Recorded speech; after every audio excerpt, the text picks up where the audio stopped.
नमस्कार, मैं हूं आशीष वर्मा। सीएनबीसी आवाज मोतीलाल ओसवाल स्टूडियोज में आप सबका स्वागत है। बारी आज के मॉर्निंग कॉल की और शुरुआत सुबह की टॉप हेडलाइंस के साथ। पश्चिम एशिया में एनर्जी इंफ्रा पर नए हमले नहीं होने की उम्मीद से दुनिया भर के बाजारों में रिकवरी का मूड। गिफ्ट निफ्टी में 100 पॉइंट से ज्यादा की बढ़त, डाउ फ्यूचर्स भी हल्के ऊपर। कल यूएस इंडिसेस में भी निचले स्तरों से दिखी अच्छी रिकवरी। ईरान वॉर में बड़ा अपडेट, इजरायल का ईरान के एनर्जी इंफ्रास्ट्रक्चर पर हमले ना करने का ऐलान। बेंजामिन नेतन्याहू बोले, ईरान की साउथ पार्स गैस फील्ड पर अटैक में यूएस नहीं था शामिल। लोगों की उम्मीद से कहीं पहले खत्म होगा युद्ध। इधर ट्रंप ने अपनी सेना जमीन पर नहीं उतारने का किया ऐलान। पश्चिम एशिया के एनर्जी इंफ्रास्ट्रक्चर पर नए हमलों की चिंता थोड़ी कम होने से क्रूड में नरमी का रुख। भाव $119 की ऊंचाई से फिसलकर $107 पर आया। उधर सोने और चांदी में तगड़ी मुनाफा वसूली। एक समय सोने में 5% तो चांदी में 13% की दिखी थी गिरावट। हालांकि बाद में निचले स्तरों से दिखी रिकवरी। सोना और चांदी 3% नीचे हुए बंद। एलएनजी संकट गहराने की आशंका। ईरान के हमलों से कतर की 17% एलएनजी एक्सपोर्ट क्षमता को नुकसान। कतर एनर्जी के सीईओ बोले, प्लांट के डैमेज को ठीक करने में लग सकते हैं 3 से 5 साल। इटली, बेल्जियम, कोरिया और चीन को होने वाली गैस सप्लाई में अगले 5 साल तक लागू किया फोर्स मेजोर। और आज से खुल रहा है कोल इंडिया की subsidiary central mine planning and design institute का आईपीओ। कंपनी की इशू के जरिए 1840 करोड़ रुपए जुटाने की योजना। 163 से 172 रुपीस है प्राइस बैंड। पूरी तरह ओएफएस है ये इशू।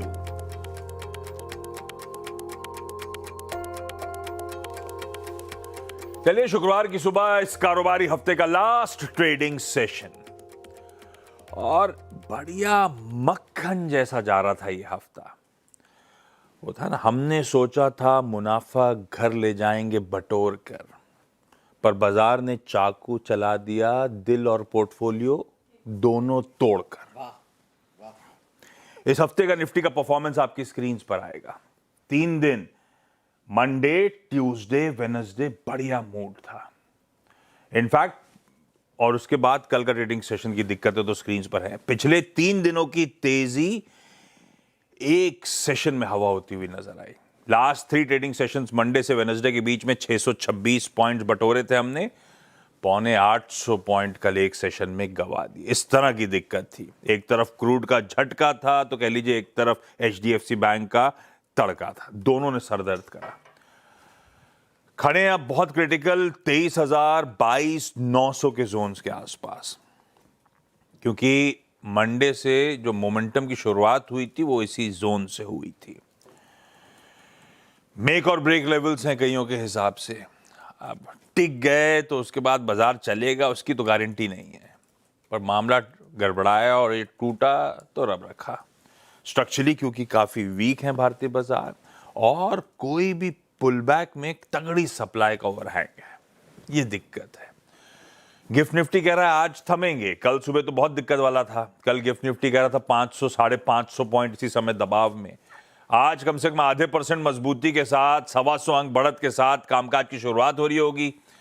कल सुबह समीकरण काफी बिगड़े हुए थे। कल और आज के बीच में हालात कुछ हद तक संभले तो नहीं कहूंगा, कुछ हद तक पटरी पे आने की कोशिश कर रहे हैं, ऐसा लग रहा है। अभी समझेंगे और मां से डिटेल में, पर ग्लोब का मूड दिखा देता हूं। गिफ्ट निफ्टी आधा % ऊपर डायरेक्टर साहब ने दिखाया था।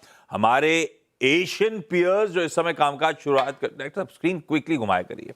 एशियन पियर्स आपकी स्क्रीन पे मिला जुला सा कामकाज, प्लेट्स फ्लिप करते चलिए। जापान के बाजार आज बंद है एशिया में, बाकी जो मार्केट्स खुले वो परफॉर्मेंस आपकी स्क्रीन पर आ गया। यूएस के बाजार कल हम जब क्लोज हो रहे थे, यूएस फ्लैट थे फ्यूचर्स। एक्चुअल सेशन में 1/4 से आधे % का दबाव था भाई साहब। हालांकि इंटरडे वॉलेटिलिटी काफी थी, वो अभी और मां से चर्चा हो रही होगी। और आज सुबह के फ्यूचर्स हल्के से इन ग्रीन ट्रेड करते हो तो ठीक है, हैंड ओवर एशिया मिला जुला सा है, यूएस फ्यूचर्स एटलीस्ट ग्रीन में ट्रेड कर रहे हैं, गिफ्ट निफ्टी थोड़ी हरियाली दिखा रहा है। पर जो लोग ग्लोबल मार्केट्स ट्रैक करते हैं ना, जैसे मैं शो में अंदर आया वीरू, तो मैंने कहा, जैसे ही रियलाइज किया, मैंने कहा अरे वाह, क्या आज फ्राइडे है भाई साहब। तो हरमाज लिख रहे थे कुछ, उठ कौन मर गया, ये हाल है ग्लोब का ग्लोब के डेवलपमेंट्स का भाई साहब क्या अपडेट्स हैं? Good morning. कुछ अच्छा हुआ है कल और आज के बीच में? अच्छा, अब वो सब्जेक्टिव है, जिस तरह की खबरें हम पढ़ते हैं आप उसे अच्छा ही कह लीजिए। लेकिन कल सबसे पहले तो बेंजामिन नेतन्याहू ने ये कह दिया कि हम ईरान के जो एनर्जी इंफ्रा है उस पर हमला नहीं करेंगे, लिहाजा इस वजह से आज जो है तेल की कीमतों में नरमी आपको देखने मिल रही है। ब्रेंट 3% नीचे है। आप कह सकते हैं कि नरमी है, लेकिन अभी भी $100 के तो ऊपर ही बना हुआ है। ऐसा नहीं है कि कीमतें 8 या 10% गिर गई हो। तो अभी भी बाजार जो है उसे सावधानी से ही समझ रहा है, ये सारे स्टेटमेंट्स को फेस वैल्यू पूरी तरह से लेने की कोशिश नहीं कर रहा। तो ब्रेंट अभी भी $100 के ऊपर है, लेकिन थोड़ी सी नरमी देखने मिल रही है। एक और बात बेंजामिन नेतन्याहू ने ये कही कि हमने जो साउथ पार्स गैस फील्ड पर हमला किया था वो आपने अपनी मर्जी से किया था और यूएस को इस बारे में जानकारी नहीं थी। ये उन्होंने स्टेटमेंट दिया है क्योंकि कल डोनाल्ड ट्रंप ने पहले ट्रूथ सोशल पर लिखा था कि हमें भी इस बारे में कोई जानकारी नहीं थी, इजराइल ने गुस्से में आकर ये शायद हमला कर दिया होगा। ये नेतन्याहू ने माना है और ये कहा कि यूएस को इस बारे में जानकारी नहीं थी। और डोनाल्ड ट्रंप ने भी कल उनसे जब पूछा गया तो उन्होंने कहा मैंने बेंजामिन नेतन्याहू से कहा है कि वो ईरान के एनर्जी इंफ्रा पर हमला ना करे और वो ऐसा नहीं करेंगे, वो हमारी बात मान जाएंगे। साथ ही साथ हम ज़मीन पर जो है हमारी सेना को नहीं उतारेंगे। इन सभी बातों की वजह से कल डाउ में थोड़ी सी इंट्राडे रिकवरी देखने मिली। एक वक्त पर तो 500 अंक नीचे था, फिर थोड़ा सा पॉजिटिव हो गए थे, फिर जाकर के जो है लगभग 200 अंक की गिरावट के साथ बंद हुए। S&P 500 और नैस्डैक भी हल्की गिरावट के साथ बंद हुए, लेकिन S&P 500 रिकवरी के बावजूद अपने 200 DMA के ऊपर नहीं बंद हो सका। ये एक बात है। तेल जो है 119 तक कल गया था ब्रेंट, फिर उस 119 के बाद से जो है थोड़ी सी गिरावट आनी शुरू हुई और यूएस क्रूड तो अभी भी $95 के नीचे है, अब $90 के आसपास जाता हुआ दिख रहा है। कुछ और ऐसे फैक्टर्स थे जिसकी वजह से तेल की कीमतों में नरमी है। स्कॉट बेसेंट जो कि यूएस के ट्रेजरी सेक्रेटरी है, उन्होंने ये कहा कि हम अपनी तरफ से जो हमने IEA को कमिटमेंट्स दिए हैं अपने SPR रिजर्व्स छोड़ने के, वो तो होंगे ही, लेकिन अपनी तरफ से भी कुछ और SPR रिजर्व्स भी छोड़े जा सकते हैं और ईरान के तेल पर जो सैंक्शंस लगे हुए हैं उसे कुछ समय के लिए हटाया जा सकता है कीमतों में नरमी लाने के लिए। तो इस वजह से तेल की कीमतें इस तरह से रिएक्ट कर रही है। एक बड़ा नेगेटिव जो है वो कतार के लिए है।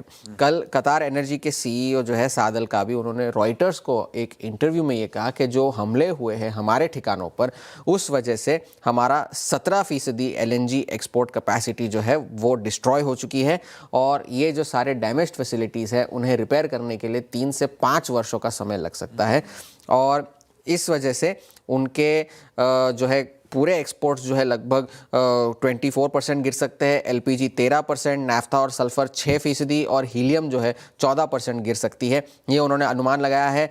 लगभग 13 मिलियन टन प्रति वर्ष LNG का नुकसान हो सकता है 3 से 5 सालों के लिए और उस वजह से शायद उन्हें जो उनके लॉन्ग टर्म कॉन्ट्रैक्ट्स है इटली, बेल्जियम, कोरिया और चीन के साथ, उस पर उन्हें फोर्स मेजॉर डिक्लेयर करना पड़ जाए। ये कतार एनर्जी के CEO ने रॉयटर्स को दिए हुए अपने इंटरव्यू में कहा। अब ये कतार को जो नुकसान हुआ है उसका फ़ायदा किसे हुआ है? US को, क्योंकि बाकी सारे देश जो है अब US के सप्लायर्स के पास जा रहे हैं लॉन्ग टर्म कॉन्ट्रैक्ट साइन करने के लिए। जो उनके सारे जो शेयर है, कल एक शिनेर एनर्जी नाम की कंपनी है जिसके शेयरों में कल 6% की तेज़ी थी, इसी महीने 24% तो चल चुके हैं और US जो है पहले से ही सबसे बड़ा एक्सपोर्टर है LNG का। तो उस वजह से कतार को जो नुकसान हुआ है उस वजह से कतार वाले में हेडलाइन प्रोड्यूसर साहब ने बहुत सारी कंट्रीज पढ़वा दी। कतार से तो हम भी लेते हैं, वो हमारा नाम नहीं है, हमें देगा बाकियों को नहीं देगा, ऐसा है क्या? नहीं, अब उनके साथ जिन देशों के साथ उनके लॉन्ग टर्म सप्लाई एग्रीमेंट्स हो सकते हैं, शायद हमारे ना हो, तो इस वजह से हमारा नाम नहीं है। अब वो तो सब्जेक्टिव है क्योंकि कौन सी कंपनी कहां से किसका नाम लिया जरूरी नहीं है, उनके दिमाग में 5 नाम आ गए हो, शायद हो सकता है दिमाग में। और पहले तो ये सारे कतार एनर्जी के CEO ने तो ये सारी बातें कही। कल पीट हेग्सेक जो कि उनके डिफेंस मंत्री है, उन्होंने भी कल एक प्रेस कॉन्फ्रेंस की, उन्होंने ये कहा कि भाई हम 200 बिलियन डॉलर की स्पेंडिंग की मांग कर सकते हैं कांग्रेस के पास जाके, क्योंकि बैड गाइस को मारने के लिए पैसे लगते हैं। तो 200 बिलियन डॉलर की फरमाइश करेंगे, लेकिन अभी तक वो फरमाइश ऑफिशियली जो है हाउस ऑफ रिप्रेजेंटेटिव्स तक पहुंची नहीं है। ईरान के जो विदेश मंत्री है उन्होंने भी कल एक्स पर लिखा कि भाई आप हमारे एनर्जी इंफ्रा पर हमला करेंगे दोबारा तो हम किसी भी तरह का रिस्ट्रेंट नहीं दिखाएंगे। अभी तक भी जो हम रिस्ट्रेंट दिखा रहे थे वो डी एस्केलेशन के नाते दिखा रहे थे, अब नहीं दिखाएंगे, ये उन्होंने कहा। और जो रिटेलिएशन हुआ था वो सिर्फ कतार पर नहीं हुआ था, सऊदी अरब में भी कल उनकी एक रिफाइनरी पर हमला हुआ। यूएई संयुक्त अरब अमीरात में उन्होंने एक गैस फैसिलिटी को बंद कर दिया क्योंकि मिसाइल्स जो इंटरसेप्ट किए थे वो उसके डेब्रीज के नुकसान की वजह से। कुवैत की 2 तेल रिफाइनरीज में कल आग लगी थी, और ये साउथ पार्स में जो हमला हुआ था उसकी वजह से इराक को जो एक्सपोर्ट्स होते हैं वो नहीं हुए, तो पावर जनरेशन जो है वहाँ पर ठप हो गया है इराक में। तो ये तो युद्ध की बातें रही। सेंट्रल बैंक्स के कल बड़े नतीजे आने थे। बैंक ऑफ इंग्लैंड की उम्मीद थी कि भाई वो तो पॉलिसी में ब्याज दरों में कटौती करेंगे, लेकिन फिर जंग हो गई तो स्टेटस को हो गया। सभी मेंबर्स ने स्टेटस को के मत पे, और फिर उन्होंने ये भी चेतावनी दी कि अगली पॉलिसी जो है शायद उसमें ब्याज दरें बढ़ जाए महंगाई का सामना करने के लिए। अब मार्केट ये प्राइस इन करके चल रहा है कि पूरे साल में 2 रेट कट के बजाय 2 रेट हाइक्स होंगे, और शायद 80% प्रोबेबिलिटी तो ये भी है कि तीसरा भी हो जाए। ये एक बात है। और ईसीबी ने भी कल ब्याज दरों में कोई छेड़छाड़ नहीं की, इन लाइन विद एक्सपेक्टेशंस। तब वहां पर भी लोग 2-2 बार 25 बेसिस पॉइंट्स के ब्याज दरों में बढ़ोतरी की उम्मीद लगा रहे हैं, और 50% प्रोबेबिलिटी है कि तीसरी बार भी बढ़ जाए। कल सोने, चांदी, एल्यूमिनियम में भारी गिरावट थी, तो वो उस पर नज़र रखिएगा। शायद क्योंकि डॉलर मजबूत हो रहा है, रेट कट नहीं होंगे, उस वजह से भी ये गोल्ड और सिल्वर के लिए तो नेगेटिव ही है। तो फिलहाल के लिए हालात थोड़े से नरम होते हुए नजर आ रहे हैं। सुधरे तो नहीं कह सकता, लेकिन नरम हो रहे हैं। अब तेल की कीमतें कितना नीचे जाती है उस पर निर्भर करता है। सुधरे तो कहना तो सही में गलत होगा, और जो भी है विद एवरी पासिंग डे पूरे ग्लोब के सरदर्द बढ़ेंगे। रिस्टोरेशन में उतना ही टाइम लगेगा, बहुत मुश्किल होने वाली है। और अब तो 20-22 दिन हो गया, कितना 28 से शुरू हुआ था, आज 21वां दिन हो गया। इसका मतलब ये है ग्लोब के समीकरण। इस ग्लोब ने ना लोगों का शेड्यूल तक हिला दिया है पूरा। वीरू रात में पढ़ के सोते थे, सुबह आके बताते थे। अब बोलते हैं सुबह आके सारे समीकरण बदल जाते हैं, तो रात में जल्दी सोते हैं ताकि सुबह उठ के पढ़ें, उसके बाद डिसाइड करें करना क्या है। भाई साहब लाइए बड़ा स्टिंग प्ले आउट करिए, कैसे अप्रोच कर रहा है निफ्टी बैंक को। गुड मॉर्निंग आशीष। देखिए आशीष, कल डिफिकल्ट डे था ट्रेड करने के लिए, यकीनन डिफिकल्ट डे था, लेकिन फिर भी मेरा मैसेज ये था कुल मिला के कि under the impression of crude at 115 and 120 आप 23,000 नहीं होल्ड कर पाएंगे, और ऑलमोस्ट इंट्राडे में वो टूटा, और वीकनेस परसिस्ट करेगी 23,473 के नीचे। Every pull back will be convert into a sell trade, but ये डिफिकल्ट था किसी के लिए भी। अगर आप देखें 550 पॉइंट नीचे अगर आप देखें शॉर्ट करना लाजमी नहीं होता। बट आशीष, कल जब मैं स्टैट्स देख रहा था ना, तो एक चीज बड़ी रोचक थी, कैसे बाजार 23,000 को डिफेंड करने में लगा हुआ है। मैं किसी पोजिशनल प्रोस्पेक्टिव से नहीं बोल रहा हूं, बट स्टैट्स प्रोस्पेक्टिव से, सिर्फ एक्सपायरी पॉइंट ऑफ व्यू से और पोजिशनल प्रोस्पेक्टिव से। जरा एक बार पिरामिड्स लेके आएंगे जरा कल, बड़ा इंटरेस्टिंगली जैसे ही स्टैट्स डाल के उसको पिरामिड्स में कन्वर्ट किया, 23,000 पे इतना बड़ा पुट कंसंट्रेशन देख के मैं चौंक गया एक बार। और उस वक्त मुझे कोई आभास नहीं था कि क्रूड में क्या हो रहा है। सिंपली अगर आप देखें 23,000 को डिफेंड करने की जो एक वो लहर सी नजर आ रही थी ना कल स्टैट्स में, अरे यार ऑप्शन स्टैट्स में पिरामिड्स को कह रहा हूं मैं यहाँ पे। खैर छोड़िए उसको, दोबारा जब आएंगे तब बात कर लेंगे। खैर रणनीति पे आते हैं। एफआईएस के स्टैट्स ये देखिए, ये 23,000 के पुट में, ये सिर्फ कह रहा था, इसने मुझे सरप्राइज किया थोड़ा सा। अब आते हैं शुरू से, अगर आप देखें रणनीति पर, फ्राइडे फैक्टर है, याद रखिएगा फ्राइडे क्लोज थोड़ा सा भयभीत करने वाला होता है। पिछले 3 फ्राइडे से हम धोखा खा रहे हैं, कोलैप्स आते हैं बड़े बड़े। बट आज हमारे पास एक गुड स्टोरी है। कल एफआईएस की सेलिंग 7500 करोड़ रुपए की कायम रही, डीआईएस का 3864 करोड़ रुपए का, यानी नेट कैश बाजार में अब अवेलेबल नहीं है। That's the biggest risk. और ये कोलैप्स और हाई इंपैक्ट कॉस्ट थोड़ा सा जो है बाजार को कोलैप्स और दे रही है आशीष। कल क्रूड थीम में सबसे ज्यादा शॉर्टिंग हुई, बट एफआईएस इंडेक्स में आते आते थोड़े फीके पड़ गए अपने सेलिंग के क्रम में। कल अगर आप देखें वो थोड़े फीके पड़ गए, और कल उन्होंने जो कामकाज किया उसमें आशीष इंडेक्स सेल कम था 471 करोड़ रुपए का, और ये समझिए कि लगभग 3800 कॉन्ट्रैक्ट शॉर्ट और 698 contract long. Net short contract का डायग्राम आपको सजेस्ट करेगा कि उनके करीब करीब 2,28,000 कॉन्ट्रैक्ट शॉर्ट खड़े हैं। तो बहुत शॉर्टिंग नहीं करी उन्होंने, क्लोजर टू 23,000। बाकी ऑप्शंस के स्टैट्स में कॉल शॉर्ट लगभग 1,10,000 है। देखिए मैं बहुत शॉर्ट टर्म प्रोस्पेक्टिव से और डे प्रोस्पेक्टिव से बात कर रहा हूं। 1,10,000 कॉल शॉर्ट है और पुट शॉर्ट का नामो निशान नहीं है उनकी तरफ से, उनके स्टैट्स में। बट स्टिल दैट 23,000 की पुट एक बड़ा साइजेबल आउटस्टैंडिंग वाई होल्ड करती है 65 लाख का, एक बात याद रखिएगा। और ऊपर की तरफ सबसे बड़ा डिसाइसिव ओआई खड़ा है 23,500 पे। यानी एक बात तो कायम रहेगी कि जो कल का ब्रेकडाउन पॉइंट था दैट 23,500 23,400 वो अभी भी एक बड़ा सप्लाई जोन रहेगा। लेके आइए पिरामिड्स में, मैंने आपको दिखाई दिया एक होप कि 23,000 को बाजार बहुत शॉर्ट टर्म पर्सपेक्टिव से होल्ड करने की कोशिश करेगा। इसका मीनिंग सिर्फ ट्रेडर्स के लिए है, किसी पोजिशनल ट्रेडर के लिए नहीं है, सिर्फ अगर आप देखें इंट्राडे पर्सपेक्टिव से। ये देखिए, और बड़ा कॉल कंसंट्रेशन 23,500 पे लेवल्स लेके आइए। फिर कह रहा हूं स्ट्रिक्टली फॉर इंट्राडे ट्रेडर्स, अगर आपको इस क्रूड के इंप्रेशन में कोई भी शॉर्ट कवरिंग के फेज में जाना है तो पहली चीज, मैं ये आर्ली चार्ट्स पे बहुत माइन्यूटली निकाला हुआ लेवल है आशीष, दैट्स 23266। अगर ये बाइसेक्ट होता है, अगर ये बाइसेक्ट होता है तो बहुत ही विदाउट टिकट जो शॉर्ट होते हैं, बहुत वीक शॉर्ट जो होते हैं, उनका एग्जिट, उनकी शॉर्ट कवर आपको एक स्विंग देगा टुवर्ड्स 310,473।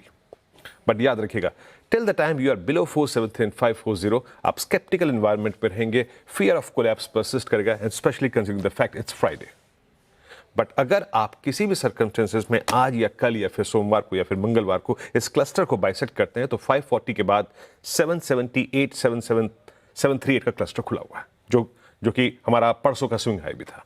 तो ऐसे है ऊपर का projection under the impression of crude. But याद रखिएगा, अगर हम पहले रेजिस्टेंस को बाइसेक्ट नहीं कर रहे हैं, इसका मतलब सिंपली ये है कि बाजार क्रूड को लेके कंफर्टेबल तो है लेकिन कोई माइलेज लेने को तैयार नहीं है, एंड इन दैट केस हम पॉसिबली कंसोलिडेट करेंगे बिटवीन RS1 एंड बेस 1। और बेस 1 क्या है? वही कल का लोवेस्ट क्लस्टर, वही सोमवार का लोअर क्लस्टर। ये देखिए, दैट्स 22995 एंड 877। बाजार इसके बीच में कंसोलिडेट करने की कोशिश करेगा, आप उसमें सेल ऑन राइज भी अटेम्प्ट कर सकते हैं, बट 266 के ऊपर सेल बटन प्रेस मत कीजिएगा। अब आइए Nifty bank. Nifty bank crude से ज्यादा इंपैक्टेड था, कल बैंकों में कोलैप्स था और ऊपर से HDFC बैंक, कहते हैं ना, मैं करेला ऊपर से नीम चढ़ा। यहां पर मैं फिर कहूंगा, आपको एक अगर अच्छे क्लस्टर में जाना है, आपको एक शॉर्ट कवरिंग का फेज देखना है तो आपको 54,000 को पार करना पड़ेगा। 54,000 की इंपॉर्टेंस जो है वो वीकली चार्ट से बहुत है। अभी भी अगर आप देखें वहां पे बड़ा कॉल कंसंट्रेशन है। लेवल्स लेके आइए सीधे। मैं किसी भी बहुत छोटे मोटे पुल बैक में पार्टिसिपेट नहीं करूंगा बैंक निफ्टी में। अगर आपको एक शॉर्ट कवरिंग के फेज में पार्टिसिपेट करना है तो याद रखिएगा, आपको एक बड़े लेवल को रीगेन करना पड़ेगा, क्रॉस करना पड़ेगा, शॉर्ट्स को थोड़ा बहुत अगर आप देखें इंट्राडे बेसिस पे ट्रैप करना पड़ेगा। RS1 दैट 54040 54,040 बहुत दूर है अभी, बहुत दूर है। 877 बहुत दूर है अभी, बट हाँ है। इसी के ऊपर एक शॉर्ट कवरिंग का फेज आपको 54,773 ले आ सकता है, लेकिन टिल द टाइम आप RS1 के नीचे हैं, मैं किसी भी पुल बैक में रिवर्सल में पार्टिसिपेट नहीं करूंगा। ये स्केप्टिकल रहेगा और बार बार कोलैप्स होकर बेस 1 को टेस्ट करने की कोशिश करेगा। आशीष, बट एक बात कहूंगा, ये डेटा कल का था, अभी क्रूड के इंप्रेशन में ये कमेंट्री में कर रहा हूं, बट टुवर्ड्स क्लोज 230 330 चीजें डिफरेंट होगी, उसको देख के प्लीज आगे बढ़िएगा। आशीष ना, बिल्कुल ठीक है, ये अपफ्रंट कमेंट्री है, सारे समीकरणों को देखते हुए और डेटा को एनालाइज करके। ये हो गई निफ्टी बैंक की चर्चा। लाइए जरा स्क्रीन पे अब राजेश सतपुते.com के श्री राजेश सतपुते जुड़ रहे हैं आज की चकाचक चार्ट्स के लिए।